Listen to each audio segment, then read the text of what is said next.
At least 25 killed after a fighter jet crashed into a school building in Bangladesh. Ukraine and Russia are reportedly set to hold a new round of peace talks on Wednesday, and Iran says it will not stop uranium enrichment. Welcome to the Hook News Brief. Here are the top stories for the day. The death toll from the Bangladesh fighter jet crash has reached 25. On Monday, a Bangladesh Air Force jet crashed into a school building in the capital Dhaka. The pilot and 24 others, mostly students, have been killed. At least 171 people are injured. About 24 are in critical condition. The jet was a Chinese-made F-7 BGI training aircraft.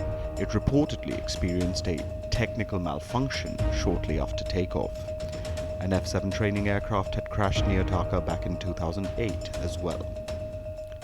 Ukraine's President Volodymyr Zelensky says that a new round of peace talks between Kiev and Moscow is scheduled for Wednesday. The talks are supposed to take place in Turkey's Istanbul. These will be the first talks in 7 weeks. The last 2 rounds of negotiations led to the exchange of thousands of prisoners of war, but not to a ceasefire. But Russian President Vladimir Putin is under increasing pressure from his American counterpart Donald Trump to end the war.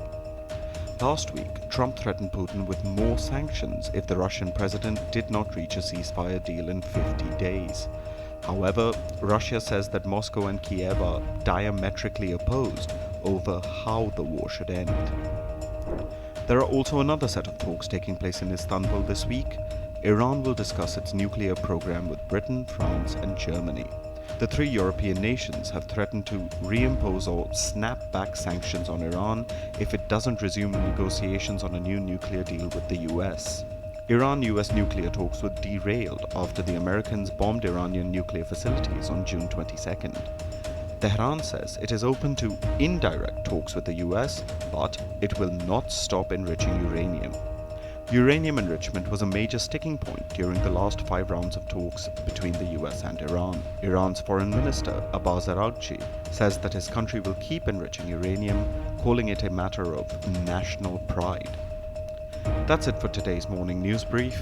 Please download the Hook app or log on to hook.online for more news updates.